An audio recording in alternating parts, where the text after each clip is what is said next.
What's up, guys? Welcome back to another video. Sorry about that if that was in the way. But today we're going to be reacting to another SCP video for the next day. Oh, I'm going to put that right there. But finally, sorry. Today we're going to be reacting. Oh, I cannot say. Sorry about that, guys. Today we're going to be reacting to a new video today of SCP-427, Lovecraftian Locket. This sounds very weird. Honestly, I have no idea what to expect, but, yeah, let's go ahead. Sounded so simple, the thief thinks to himself, one of many thoughts that ring loudly in his panicking brain. He wished he could hit a magic undo button to take everything back from the second it all started to unravel. Anything to reverse what happened to the prisoner. Except, it's too late. The beast lumbering through the dark lab is no longer the person that the thief once knew. It's not even human anymore. And what makes that fact even worse is knowing that it's all his fault. As he hears the heavy step of something more Do you guys see that? That looks terrifying. That looks like a giant rock. It looks like a giant rock of magma or something. This looks like magma or something. closely resembling a blob than a foot. The thief wishes he'd never found out about that cursed locket. Little more than a few months earlier, the would-be thief isn't quite ready to enact his plan yet. In fact, the idea hasn't even entered his mind, and won't until a chance meeting. It's during this time that he's just an average researcher, working in the ranks of the SCP Foundation. Well, as average as someone in that line of work can be, which is to say, he's a researcher who doesn't have the power to nullify reality-warping powers around him, and is just an ordinary human, rather than a talking dog in a lab coat. Chances are, if he avoids the encounter he's about to have, then our researcher could have a long-lasting future at the Foundation ahead of him. Not as the head of any of the major research departments, of course, more as an upper-middle management type, never really experiencing the safety and fulfillment that comes from making it to the top of the food chain, but still having a few researchers below his station that he can boss around whenever he's having a bad day. That course of action will all be averted, though, when he meets the prisoner. Sent to deliver a file to another member of personnel in the medical bay, the researcher catches the eye of the prisoner, a D-class personnel, denoted by the uniform. They get to talking, a perfectly innocent conversation. Then, as the days and weeks pass, the two of them see each other again and again. The prisoner never leaves the medical wing, confined to an uncomfortable bed. But despite all the discomfort he's experiencing, conversing with the researcher soon becomes the highlight of his days. It doesn't ease the pain, but it distracts him from it, at least for a few moments. After some time passes, the two's topic of conversation eventually turns to what landed the prisoner on the... Okay, guys, I'm going to make a prediction right now. I have no idea if this is true, but in this earlier today, it said that the prisoner, that guy, not this guy, but the guy that is in the lab coat, turned a D-class, which are basically prisoners of jail cells. They basically take them and use them as like test subjects, and if everything goes well for like I believe a week to a month of them being tested and they don't die, they get set free, as long as they promise not to do anything bad. So I think that the guy in the lab coat, turns this guy into the monster, but that's just my prediction. On this gurney in the first place, that's when everything changes. The prisoner explains his predicament, and it's quite a sorry story. He's got a terminal illness, and worse, the Foundation gave it to him. But they want to test out the capabilities of an anomalous locket that apparently has nearly limitless healing properties. what? But in order to do so, the Foundation knowingly contaminated the prisoner's bloodstream. What? Now he's in agony, his cells practically destroying themselves as he approaches the late stages. It's only when he reaches death's door that he'll be brought in for testing with the locket. However, that could mean weeks or even months of excruciating pain in the meantime. Hearing about all of this makes the researcher start to well up. He's only ever heard rumors of this anomalous locket, and knows that he'd receive disciplinary punishment if he acted against the Foundation. It said, I have to rehear what it said.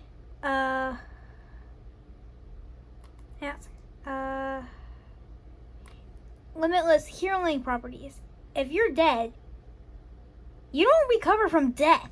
Nothing can recover you from death.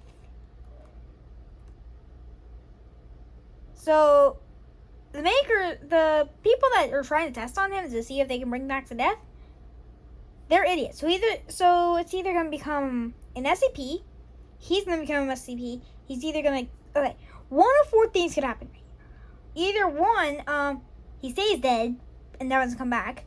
2, he comes back just as a zombie. 3, he comes back but then dies again. No, not that one. Actually, that could be one.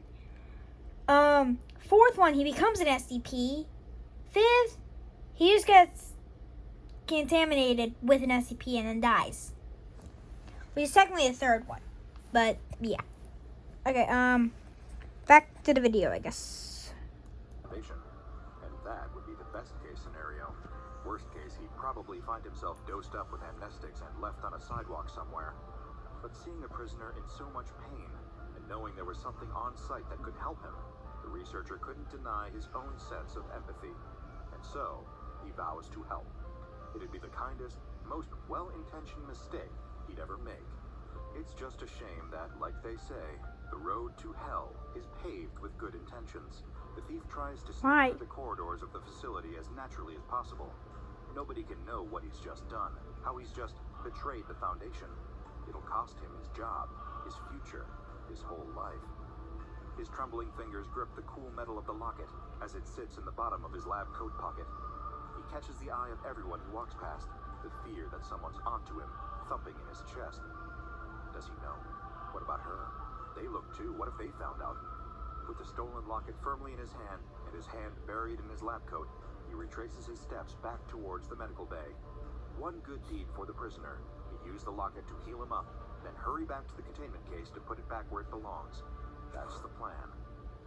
Seeing a prisoner change before his very eyes somehow isn't the worst part. The formless mass of flesh that his body rapidly reforms into is certainly a horrific sight to behold. But to the thief, who could have... Did you guys see that? That was very disturbing, and I wasn't expecting that. Honestly, it kind of looked like the dead blood pool. If you don't know what that is, I don't know if there's a video of it. Honestly, I have no idea if there should be, because this guy just makes up SCPs and makes them videos. He has like 4,000 of them-ish. I think, I don't know, honestly, but there's at least 4,000. 400, 4,000. No, there's at least 4,000. 1,000. There's at least 1,000. That's for sure. And basically, the red pool just spawns other SCPs. So he just comes up with SCPs, and the red pool is just an idea that spawns other SCPs for only the evil ones. But if somehow it starts getting destroyed, it becomes a real SCP where it has like giant tentacles like this, and basically it kills things. So yeah, but it can't be moved. Just carried on as an uncaring researcher. The worst part is somehow the knowledge that the prisoner is gone. All that's left in his place is the monstrosity. That's creepy. His good intention hadn't saved the man from his illness at all. Instead, hell was stalking the thief through the medical bay in the form of a terrifying flesh beast. And because no good deed goes unpunished, the unfortunate researcher turned thief doesn't live to see himself disciplined by his superiors at the Foundation. Instead, this... Nope, sorry guys. Guys, I'm actually so sorry about these ads. I wish my parents could get me, or you guys could help me get to YouTube Premium. Around the researcher's throat. It tosses him across the room the way a child might carelessly throw a doll, and before he can stand, the creature is upon him, tearing into him with all its disgusting new appendages. Do you guys see those claws? Those claws are huge. Like, those claws are like the size of my finger. Look at that. That's like perfect size. They're like a little bit bigger than my finger. That's like perfect sizing. That is actually perfect sizing. That's actually crazy. So basically it has claws the size of my pointer finger basically, and they're razor sharp and has the intention to kill. That's terrifying. It's the only ending you can expect when dealing with the Lovecraftian locket. Is that blood? Nah, it's just ketchup. It's fine, guys. It's just ketchup. You just spray ketchup onto the SCP's eyes. Jewelry. It's one of humanity's strange little quirks. Nowhere else in the world will you find another species, be it a mammal, an amphibian, a reptile, or otherwise, that finds joy in adorning its body with pieces of metal or precious stones. For some, jewelry is a signifier of wealth and status, and it's been that way for centuries. The crown jewels worn by kings in centuries gone by are just the precursor to someone wasting 6 months of their salary on a Rolex just to show off to their coworkers, who I guarantee aren't as impressed. The reason it's funny is because it's actually true. People actually spend like so much money just to get like a watch that tells time, just to show off at their coworkers. That's why it's so funny, because it's actually true. Tend to be. Sorry, Gerald. Of course, in either case, there's nothing inherently special about any of these. They're all just material objects to be bought or sold. Nope. But let's say you were to possess a piece of jewelry that was actually special, perhaps even anomalous. Then you can bet that'd set it apart. In fact, anyone who's anyone would most likely pay top dollar to get their hands on something like that. Sadly, you'll That was a never lot of find zeros. SCP-427 up for auction or being appraised at a pawn shop, although that might be for the best. To understand. Did you guys see that? That thing had tentacles coming out of its like torso. That was terrifying. And exactly what SCP-427 is, where it came Sorry about from, that, guys. and what That's it can do. just my You'll need to kitty. first become I got her familiar with tail. another pair of anomalies that the SCP Foundation currently has in containment. First and foremost, SCP-500. While the origin of these seemingly mundane little pills isn't known, or is at least kept classified by the Foundation, what they can do has been well documented over the years. SCP-500 is a small plastic container that contains a remaining 47 anomalous red pills. Why? These pills are known to have near instantaneous healing properties, able to not only treat, but outright cure any and all diseases. Okay. The potential of SCP-500's use is nearly limitless when it comes to remedying various dangerous afflictions, even anomalous ones. However, the limited number of pills available forces the Foundation to use them as sparingly as possible. They have conducted a number of cross-tests using the SCP-500 pills, particularly for correcting anomalous conditions, such as SCP-008, otherwise known colloquially as the zombie plague. Oh. Given its name, you can probably imagine what this disease can do. However, a dose of SCP-500 is able to offer a subject infected with SCP-008 a full recovery, even if suffering from the advanced stages of this zombifying disease. Perhaps as a result of seeing how effective SCP-500 was at treating anomalous ailments. Wait, guys! I found the cure to cancer. These will be the cure to cancer. One Foundation researcher puts in a request to use one of the pills in an experiment involving a second SCP. This researcher is none other than Dr. Charles Gears, a respected, long-serving, and high-ranking member of Foundation personnel, albeit a man known to have a little trouble when it comes to expressing any sort of emotional response in any given situation. Nonetheless, it is Dr. Gears' suggestion for an SCP-500 cross-testing experiment that, although he has no idea, is inevitably going to lead to the creation of SCP-427. And in order to do so, will involve the use of another anomaly, SCP-914. There are so many better known as SCPs the in this video. Clockworks. Guys, there's been at least 4 SCPs that he has described in this one video. And I thought I was only going to be learning about SCP-427, Lovecraftian Locket.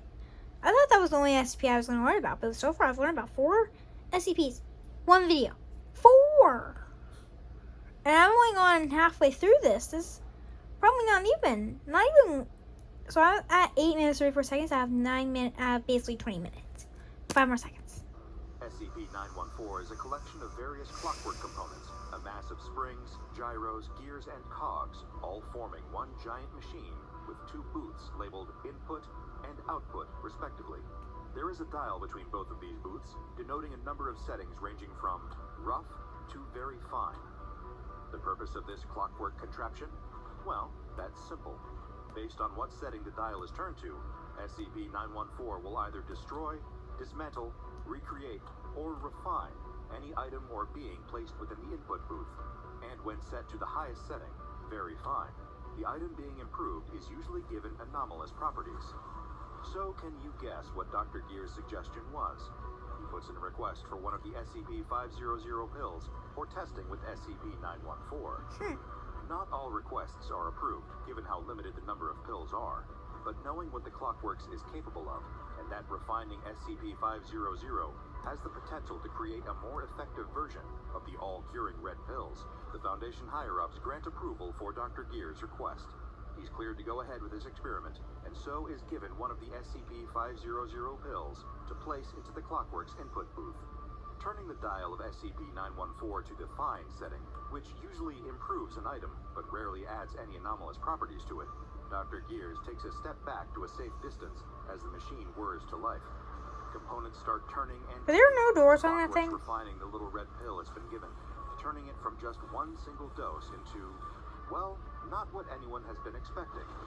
Dr. Gears perhaps most likely thought that SCP-914 would produce a new, more effective version of the SCP-500. How is it more effective? It's hard to see how a pill that cures all diseases could be improved upon, of course.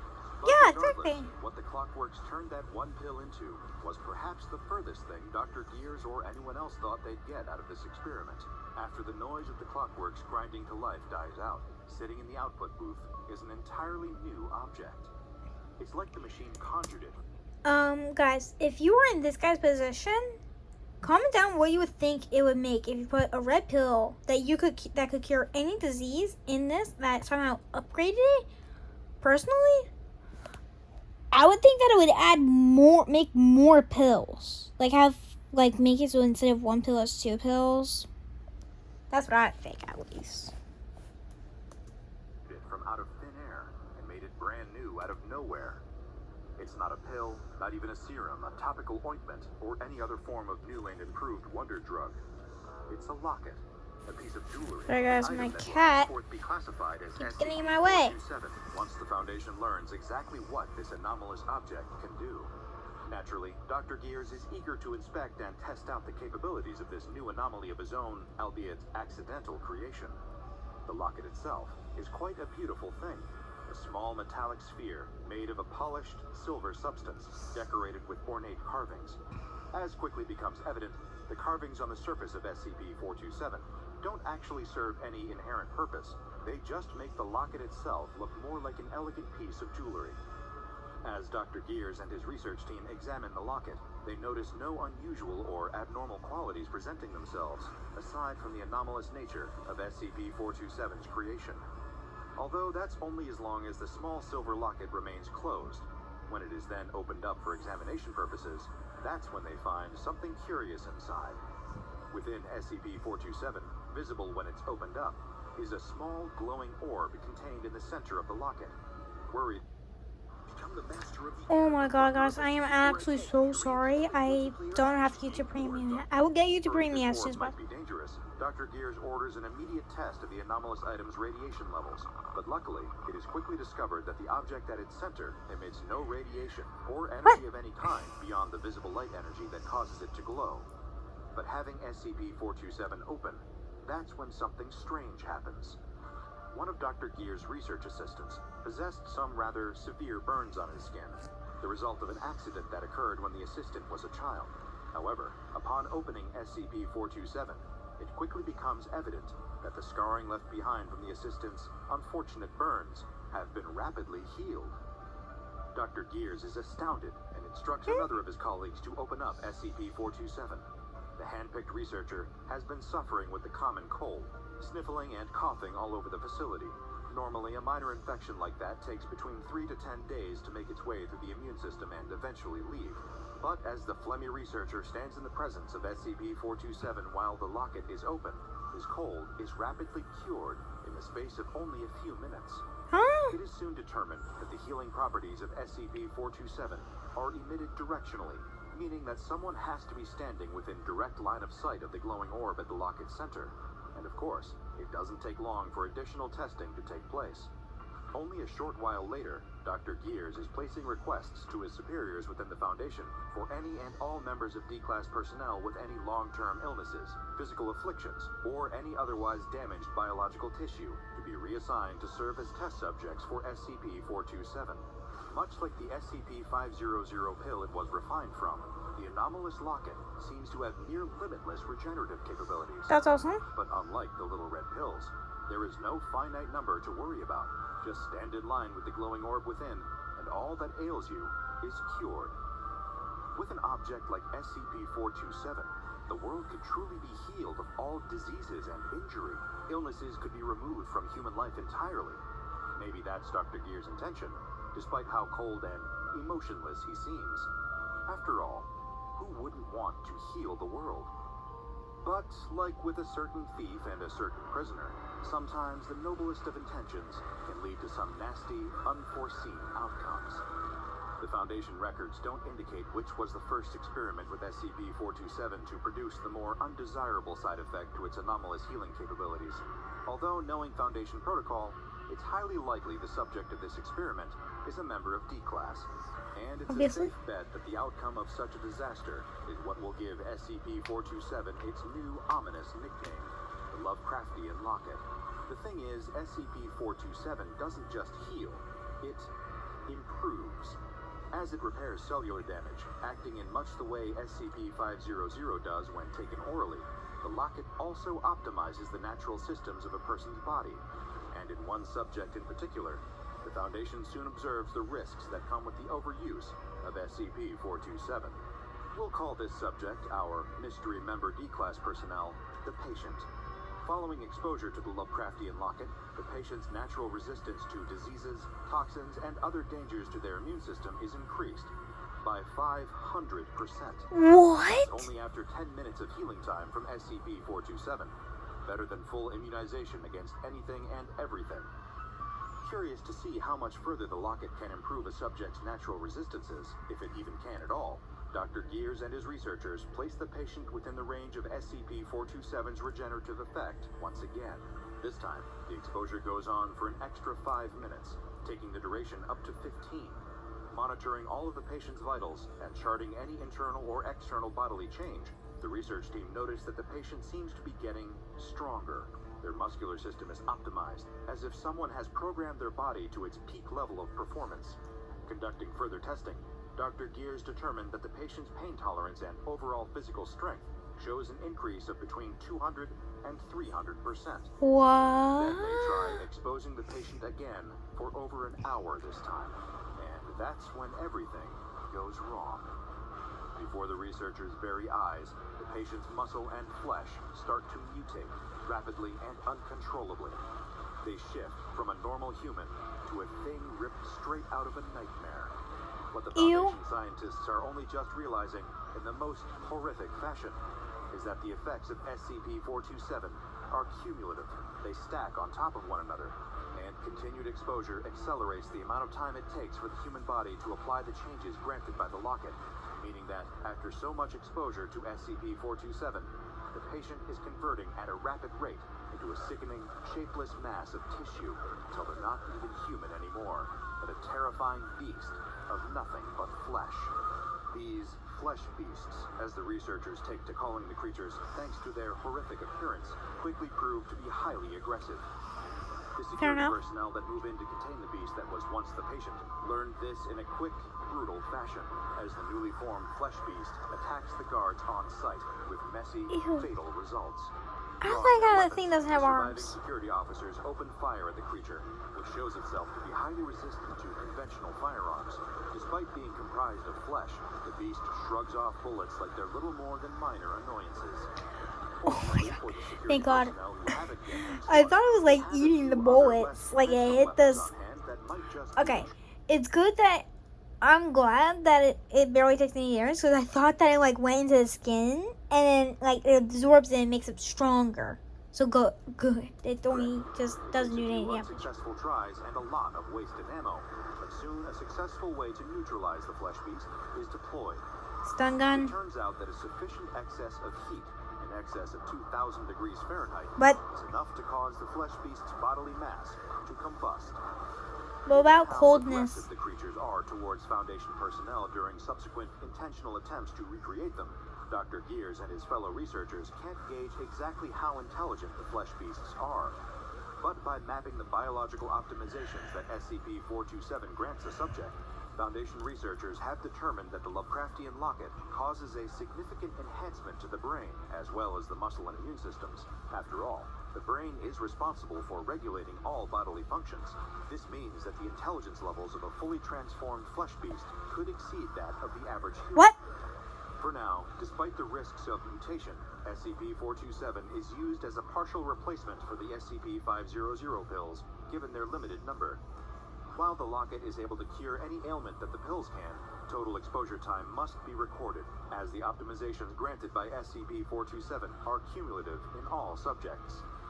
Given the potentially adverse side effects of continued SCP-427 use, only medical staff with a Class 3 clearance level are permitted to handle or use the Lovecraftian locket. The O5 Council deems this to be an acceptable risk, and should anyone show any signs of sufficient mutations, they are to be terminated before they transform into a flesh beast. Any instances of a full mutation, now referred to as SCP-427-1, are to be killed immediately through means of incineration, since they are considered too aggressive to communicate with or experiment on. On second thought, perhaps I was a little too harsh on the Rolexes earlier. Check out the Dr. Bob Patreon and become a junior... Too hard on them. Okay. Well...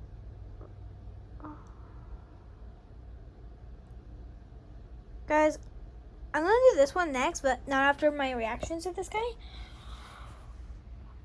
Okay, first of all, that one actually wasn't too bad.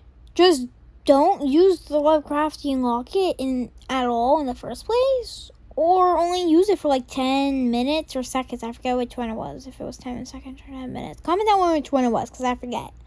Yeah, that was actually, seems pretty helpful. I mean, it's the cure to cancer. Cured cancer, cured everything. Just don't use it for an hour. Or for too long. Because I don't understand, why do people have to be dumb? Why are the people in these so, like, just dumb? You have literally the answer. Sorry, guys, I'm trying to get, like, another stabilizer for this. It's a pillow. Because if you don't know this, I'm actually a huge Kings fan. I've been to about 3 of their live tournaments. Maybe 5? 3, 4, 5. I forget which one. It's one of those. But yeah, we're gonna watch the SCP-352 Baba Yaga. Yeah, let's go. And that is and this was the picture for it. That looks nothing like it. I thought it was gonna be like a creature that has a locket that makes it so it stays like that, but no, not at all. Online, on Mac, immerses you in a universe with thousands of star systems like never before. Long, gnarled claws curl around the leg of the wounded villager, dragging them through the snow like a rag doll. Darkness is falling. The air is freezing.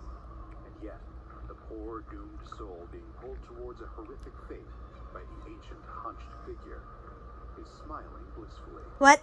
Why are you smiling? Every sound, no matter how small, puts you on edge. The snap of a twig underfoot, the rustle of leaves overhead, the wind passing between the trees, all conjures up images of something else out there, watching, following, hunting you.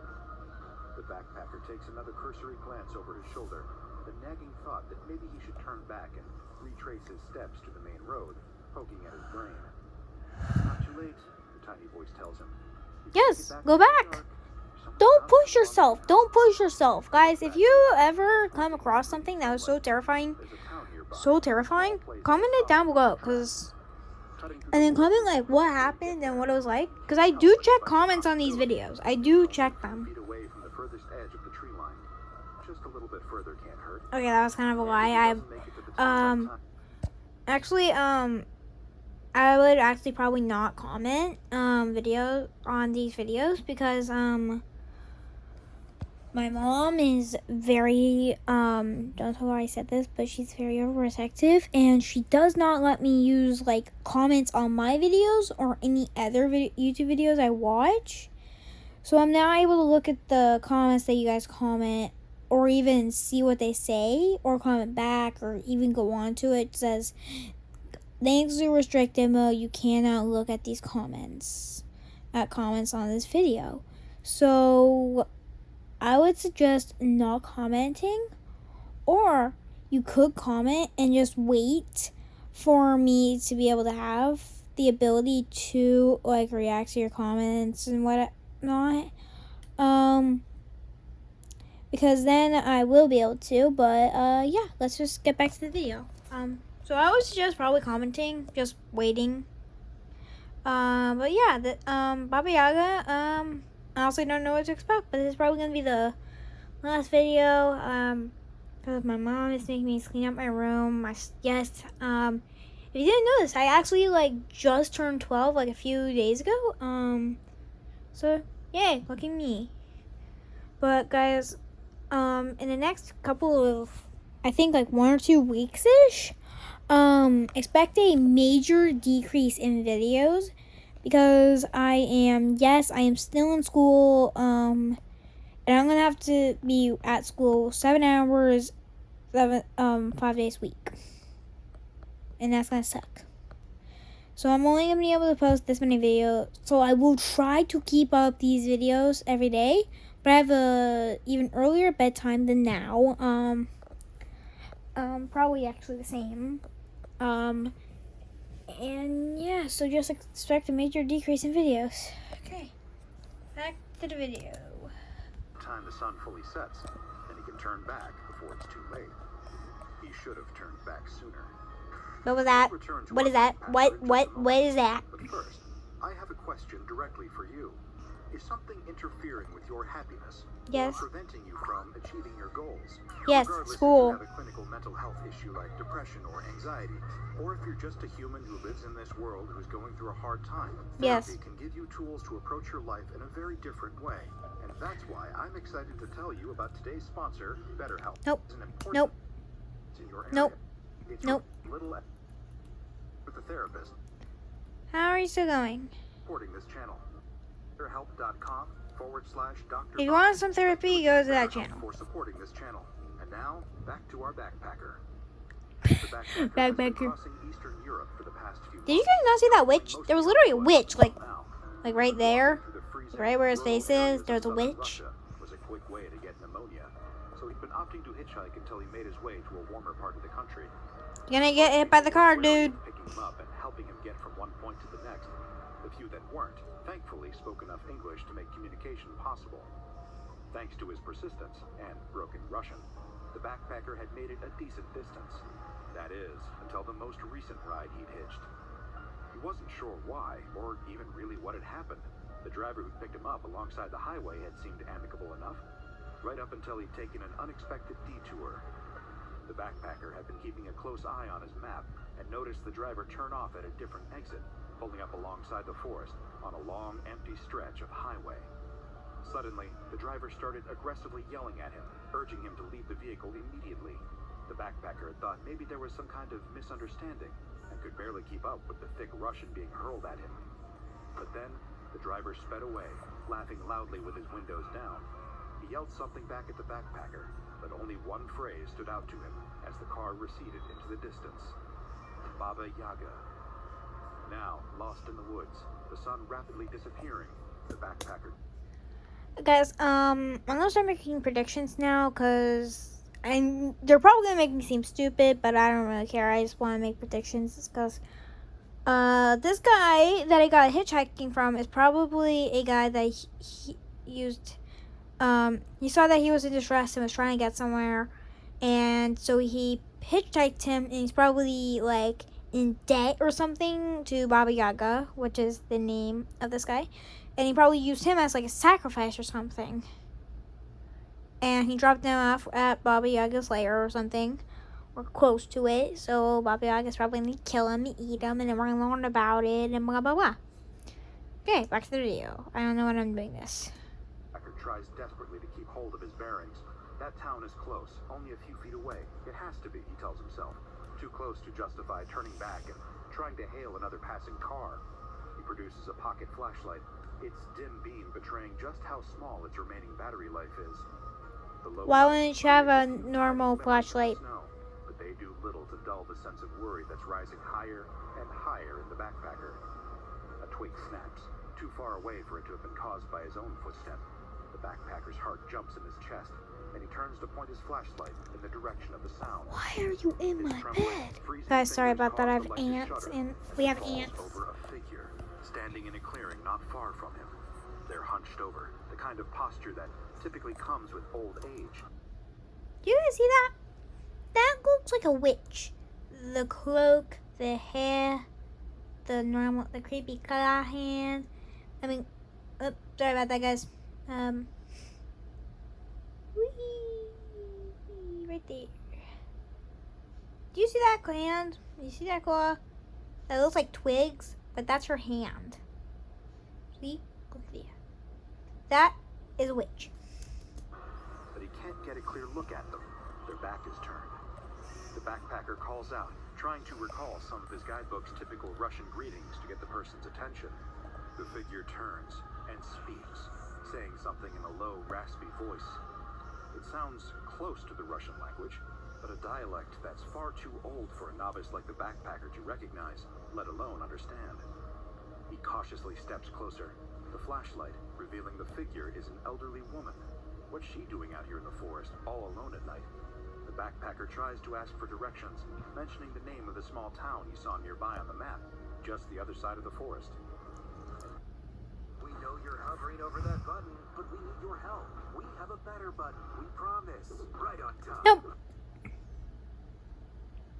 And then he sees her, the old woman, illuminated under the flickering light. Her skin is wrinkled, covered in pockmarks and deep lines, and her beady black eyes stare out at him.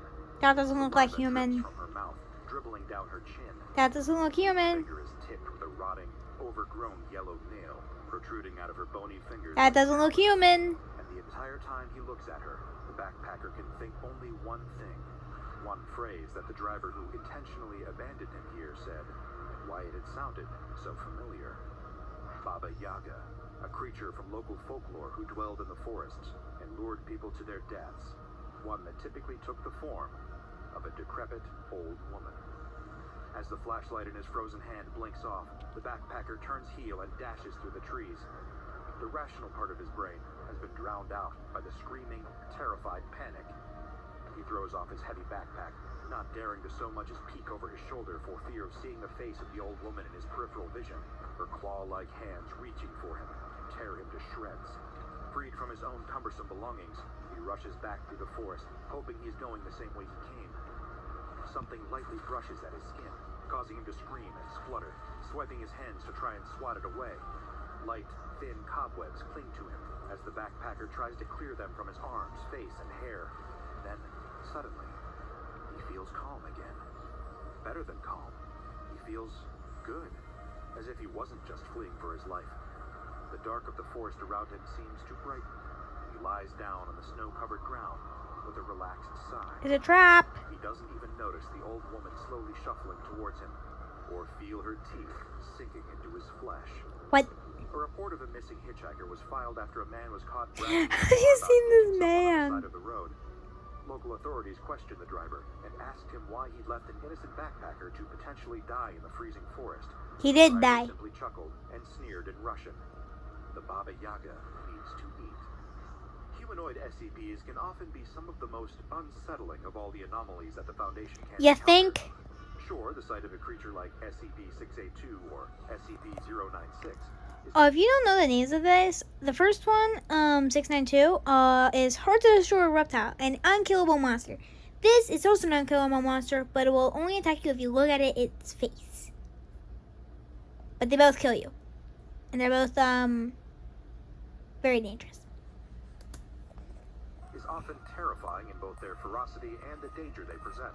Yeah. But there's something about a being that looks almost human but isn't, that can be particularly unnerving. You The think? sense of familiarity, the appearance of another person that causes us to Makes you think that you're gonna get murdered by a person. relax, only to be rewarded for being so trusting with a swift and brutal death. Such is the case with That's SCP-352, often referred to by the name it is given in Slavic folklore, Baba Yaga. Now, while you might be forgiven for believing that this name refers to the boogeyman, or is synonymous with a hitman known for being the person to call if you wanted to kill said boogeyman, the reality is a little different. According to tales from Eastern Europe that date back centuries, the Baba Yaga is a creature that dwells deep in the heart of the forest, bearing the appearance of an old woman, often described as appearing particularly grotesque. The Baba Yaga of legend differs from our notion of what we might call the boogeyman, existing solely to cause some form of supernatural torment to others. Instead, Baba Yaga is more often considered to be a more ambiguous figure, who will either hinder or provide aid to any who encounter her, should they seek her out in the forests. Some stories have even portrayed her as a sympathetic, maternal creature, responsible for the protection of wildlife. The point being, Baba Yaga is far more of a mysterious and multifaceted being than you may think, at least according to the stories. Much like the legends often suggest, SCP-352 also appears to be an old, emaciated woman. So old, in fact, that it's hard to determine her exact age. Little is known about her exact origins. However, what has been documented by the SCP Foundation is her speech patterns. SCP-352 exclusively speaks in a dialect reminiscent of Old Russian, the medieval precursor to the modern Russian language. Despite this, however, her thick accent and regional dialect have made it nearly impossible to translate anything she says, even by the Foundation's most accomplished linguistic experts. What also doesn't help is just how little SCP-352 is willing to communicate. The few times she has, and from what sparse patterns of her speech are decipherable, SCP-352 offers little information, and instead only gives out threats and vows of one day having her revenge. Given how highly aggressive in nature she is, SCP-352 has never given the Foundation her name, or revealed if she even has one.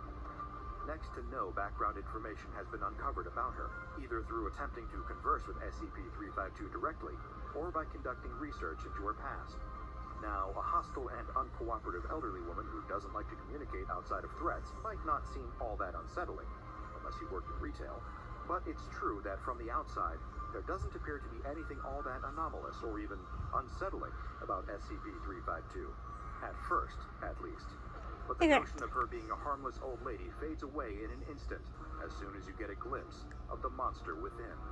Looks, after all, can be deceiving, and with SCP-352, deception seems to be the intention. Foundation researchers have discovered that this anomaly, whilst seeming like a frail old lady, actually possesses a level of strength far beyond that typical of an ordinary human at her apparent age. The same can also be said of her speed, given she is far faster than should be possible, especially given her apparently weaker stature. Yet, despite the assumptions that can be made from her external attributes, SCP-352 has been known to move masses in excess of 200 kilos with little difficulty, as well as moving at speeds of around... Oh, that's why they're smiling, because of the spider webs. Considered superhuman for an elite athlete, let alone a seemingly decrepit old woman. But then again, even the most accomplished and athletic person can't regenerate wounds. SCP-352, on the other hand, has been observed to have the ability of rapid cellular repair, healing from injuries that would be otherwise fatal to an ordinary person. This includes even extreme instances of bodily damage. While the reconstruction of her body can take anywhere between a few days to several weeks, and perhaps isn't as fast as some other entities, it does mean that little can be done to permanently destroy SCP-352. However, curiously, according to analysis by research teams, she still appears to be human, at least internally. She possesses muscles, bones, and internal organs that are all in a state of advanced aging, seemingly consistent with her external elderly appearance, in a way that her anomalous speed, strength, and bodily regeneration aren't. But these factors alone certainly seem like tenuous reasons to nickname SCP-352 after the infamous Baba Yaga of Eastern European folklore. There must be a more cogent explanation as to why some among the Foundation are scared to even go near her, believing her to really be the terrifying, decrepit, forest-dwelling figure of legend. And it's true. There's certainly more to this anomaly than some enhanced abilities and apparent immortality. For one, SCP-352 possesses the ability to grow thin strands of a hair-like substance from any part of her body, and seemingly do so at will. This thin biological thread of sorts can grow to be several meters in length in the span of only an hour. What's more, SCP-352 can also directly control these threads. While she has been in containment at the Foundation, staff are not permitted to interact with SCP-352 directly. However, during observation by personnel, these threads that grow from her body have been seen crawling up walls and across the floor of her containment chamber. An individual one of these threads is thinner and weaker than the consistency and tensile strength of ordinary human hair, although they are also clear, making them almost invisible to the naked eye, unless enough of the mass of them is present. Further analysis of these strands reveals that they're coated in a layer of enzyme that is unique to SCP-352. Although present in all of her bodily tissue, this enzyme that SCP-352 produces is at its highest level of concentration within the anomaly's saliva and hair. Chemical analysis conducted by Foundation researchers has still failed to determine the exact makeup of the enzyme itself. However, the side effects of it coming into contact with humans are very well documented. Should SCP-352's enzyme reach human tissue, it will begin to rapidly attack the nervous system, with symptoms that manifest in a number of unsettling and degenerative ways. Almost immediately, a person who so much as gets some of this enzyme on their skin will start to experience vivid hallucinations and will often have the logical part of their brain shut down, diminishing their cognitive ability and preventing them from thinking or acting rationally. I'm a fourth grade teacher. Oh my god, stop putting all these dumb images. The subject also suppressed, meaning any serious injury will be unfelt and could potentially be life-threatening if left untreated.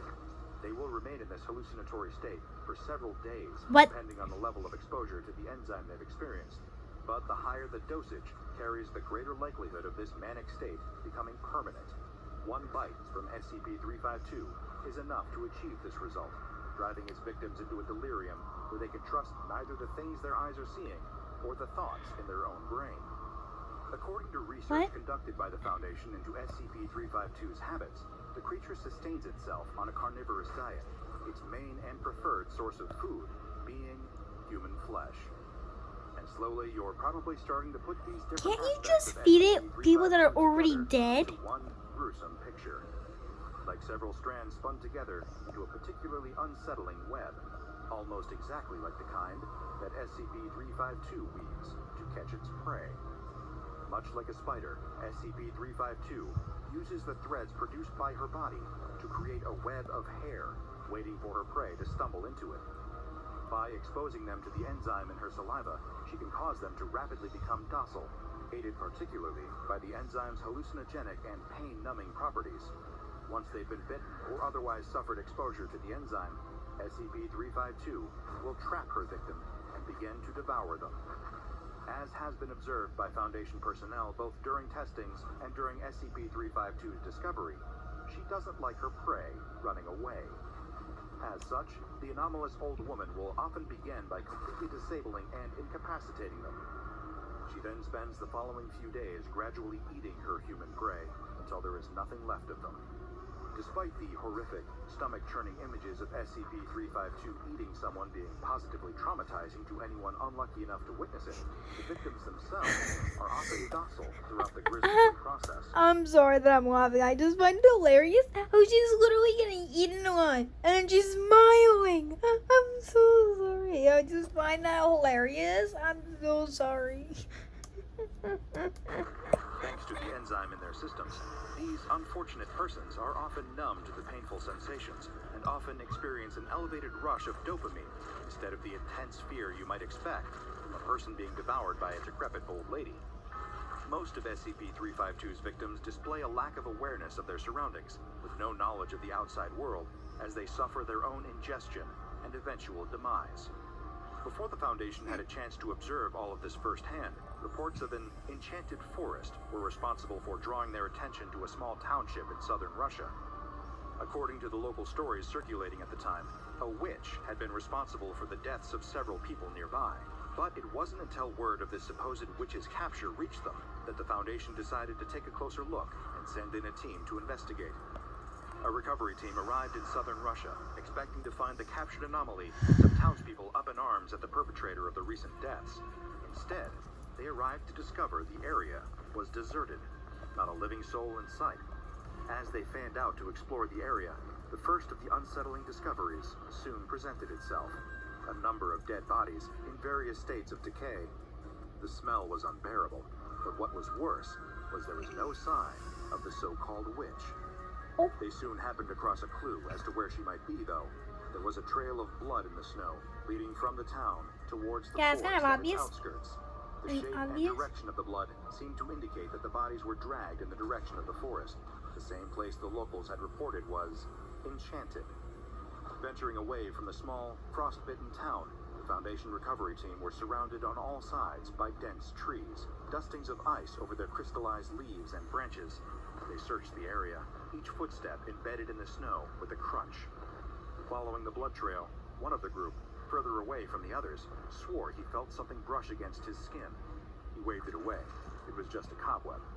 Or rather, it was just like a cobweb. Before long, the main group had lost contact with him and huddled together while sending out one of their number to retrieve their missing fellow agent. The Foundation operative traversed the forest until the sounds of snarling and crunching caught his attention. It was not the soft sound of snow underfoot. This was the brittle gnawing and snapping of bone against teeth. He peered out from behind a tree, and through a net of almost invisible threads hanging between them was an elderly figure crouched over the missing agent, devouring him alive. Okay, guys. If you were in this situation, you were seeing a friend or family member or a comrade or co-worker or whatever getting eaten alive by what looks like an old witch. What you've been seeing is a witch, but also an old woman getting eaten alive and smiling, and she didn't know you were there. What would you do? I personally would run to the other co-workers and warn them that we should get out of here and tell them what happened. And if they didn't believe me, I would show them what was going on. And if it wasn't there, I would just tell them, okay guys, we guys get out of there now. And if they didn't come with me, I would just book it out of there. I'm not trying to die. I want to continue making these videos for you guys. And by the way, never mind. We're almost done. Sorry, this has been like an hour-long film. I know I Graham talk. muttered under his breath, the words exiting in a plume of warm fog in front of his face. Baba Yaga. A number of additional recovery teams were soon sent in by the Foundation to retrieve the anomaly. Thanks to multiple cases of exposure to the enzyme, heavy casualties were incurred before SCP-352 was eventually captured and brought back to the Foundation. Recovery teams also discovered a large quantity of the hair-like threads, enough to form a web that covered most of the forest.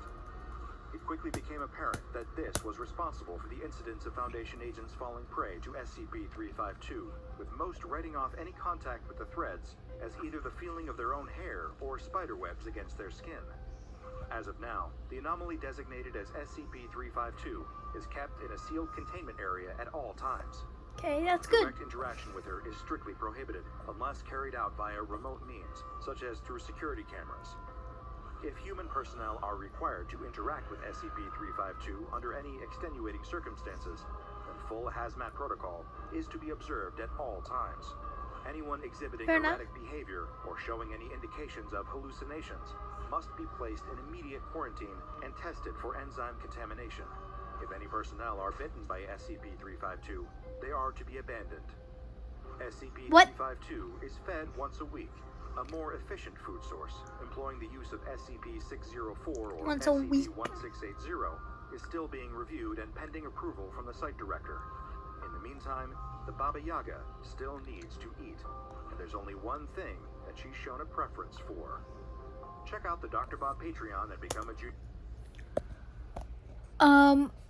Okay, that was, first of all, terrifying. If someone doesn't find that terrifying,